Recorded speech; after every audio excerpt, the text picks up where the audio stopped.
Ronnie, what did you think of the track, Hit 'Em Up? I loved it. I mean, I loved everything we did. I mean, we did so much music that we just knew that everything was going to be a great hit. You know what I mean? Because no one was doing it. So kind of like what happens with popular music is like we kind of say you can't get arrested. You know what I mean? It's like the music at the time was banging so hard that we all just knew in the room that it was going to go. So what did I think of it? I mean, I thought all the music that we did was going to be great, you know. And speaking of it being great, we're, from what I understand, Tupac's Greatest Hits has gone diamond in the RIAA world, which means it's sold over 10 million copies.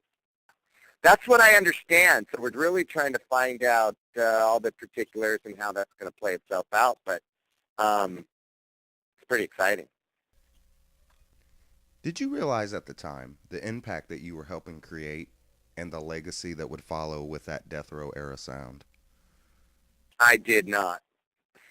I surely didn't. I was busy making the best punk rock songs in the world at the time. You know? Fair enough. And kind of the crazy thing was, it's like I say, it was sort of the same coin, only different sides, you know? I mean, when The Offspring was selling 16 million records on an independent label, and then the next thing, you know, Death Row is selling, you know, the same and making $140 million a year. I mean, I was just in it, you know. I think the only way that you really understand what you're doing is when the money starts flowing in, you know. Yeah. I think that's kind of, I mean, creatively, yeah. You know, but what's the difference between, you know, God, I did a number one single in the world with Timmy T in like 1991, which was way before Death Row, which was like, you know, you really didn't know what that was either. You know what I mean? It kind of, as one of my artists, Blake Lansing, puts it, you're kind of in a whirlwind, you know? You're just in that funnel and you're just going up. It's taking you up, but you're just in your zone, you know? It's awesome. I just have a few more Tupac-related questions. I'm sure you get tired of all the Tupac questions. Oh, no, I love Tupac. Are you kidding? What do you feel people's biggest misconception of Tupac was? That he was 6'1", played in the NBA.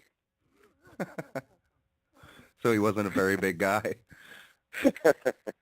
No, he was a smaller guy.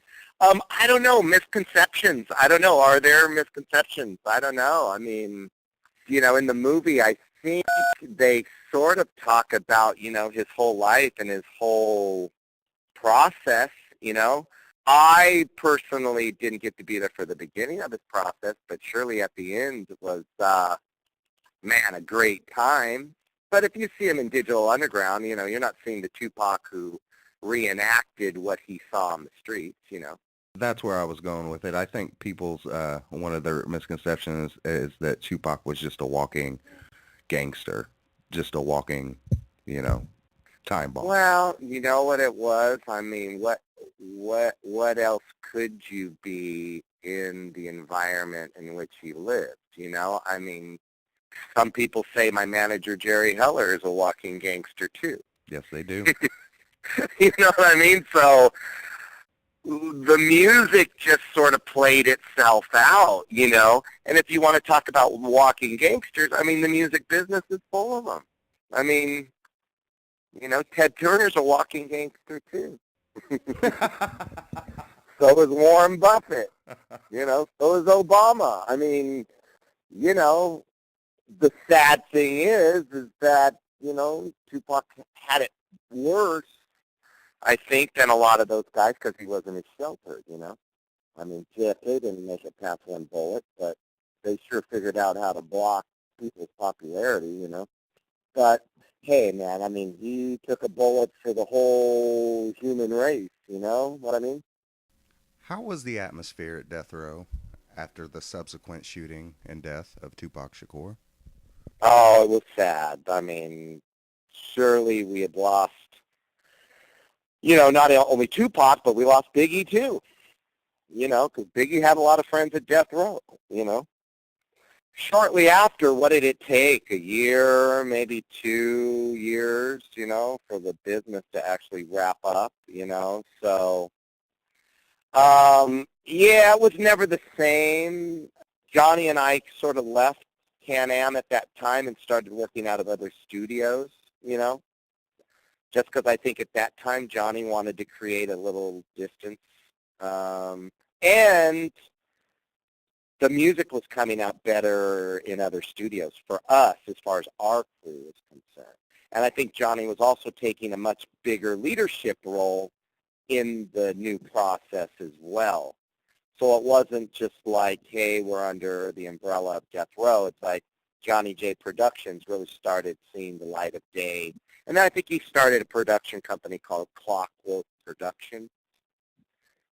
And that's when we basically started running our own show, I guess, kind of as you would put it, So definitely things kind of transferred over. It was sad, man. I mean, it was a lot of sad times. It wasn't good for anybody, But at the same time, I was losing a lot of punk rock artists, too, at the same time. So it was just that X generation, That's just the way it was. Everybody was just coming into the success, and success kind of sometimes doesn't look so good, But we do miss him, for sure. I take it that Johnny J took Tupac's death pretty hard. Oh, very hard. I mean, he was very hard. And I think Johnny's passion after he died was really to try to keep the integrity of Tupac's sound and also his business together. And I think that's really where I think Johnny, besides all the Boys and the Outlaws, as far as I was concerned, they really tried to keep Tupac's legacy alive, in its most purest form, as well as his mom. I think the industry certainly jumped on the bandwagon, and started putting out, a lot of material on him, which he had anyway, which if I could get half of my artists in the world to record more, in today's world, that would be awesome. I mean, the work ethic of his sound was, let's do 8 or 9 tracks in a day. I mean, let's do, who knows how many songs we did in a day. I mean, that's just what I got to, experience. But definitely Johnny took it hard.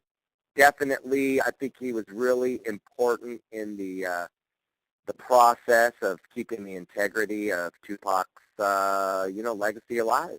And only he could do that.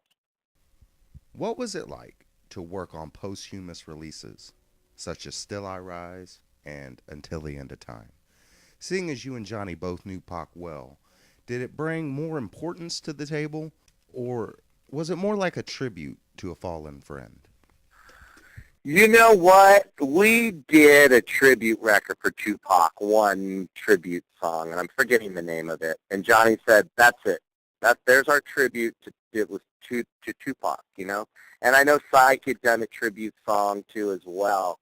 I'm going to go with you on the fact that it was important to, keep the integrity of the music alive. During Still I Rise and Until the End of Time, yeah. Those were great records. It was fun, man. It was fun. We all took off to Atlanta, actually, for one of the records. I'm forgetting which one it was, but we all ended up in Atlanta. We ended up at Stankonia, and it was really fun. That was the Outcast studio. And we went there for a couple weeks and worked on the record for a couple weeks, and the Outcast boys were there, and Bubba Sparks was kind of big at the time, and all the Outlaw boys were there, and it was great. I mean, we really enjoyed. Syke was there, if I remember. Yeah, Syke was there. And I think there was an importance to keep the integrity alive because I think there was a lot of music going out there, that wasn't really the Tupac sound. I think there was a lot of stuff that was going out. That wasn't the Johnny J sound, I can tell you for sure.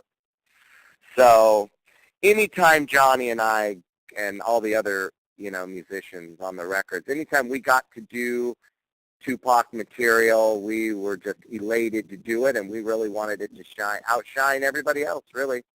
And I really think those records did. I think most of them have sold 3 or 4 million, if not more. Those two albums, Still I Rise and Until the End of Time, are considered the best posthumous albums, and everything after that is trying to, I think, gets kind of lost in the light of those two great albums. It's almost like every other album's trying to recreate that Johnny J sound. Well, that's what it was, and Johnny was the only guy that could do it, He was just the guy in the team. I mean, Johnny, once he put the team together, that was it. I mean, he didn't go looking for other keyboard guys. He just, we had, God, so many musicians on it, I can't even tell you. But, I mean, there was a team, there was a sound, and, I know me being with Johnny those years, I mean, we really did try to keep the integrity of the sound together. And I think that was the number one important thing for Johnny, of course, to keep that there. And that's a great compliment. I thank you for that you would, consider those good records, It's common knowledge, brother. I'm just being... Oh, okay, for sure. For sure. Okay. Did you ever see any type of behavior that would lead you to believe that Johnny J was depressed? I think what I really felt, as time went on, without, the ability for Johnny to be with Pac, and to have a real handle on the music that was going out. I think that was one of the bigger things that probably, disrupted Johnny a lot, is a lot of what he believed in was being, I don't know, Hollywoodized or watered down, or, you know what I mean? That would be what I felt from Johnny, is he had such a great love for Tupac and had a great love for what they created and what we all created with him. Absolutely. And that would be the only thing that I really would think that would, kind of trigger anything for me, is that, the industry just sort of took a great thing and watered it down, and God bless Afeni Shakur, because she's not a record executive, At the time, she probably is an awesome one now. She's had a lot of years to catch up, you know what I mean? Yeah.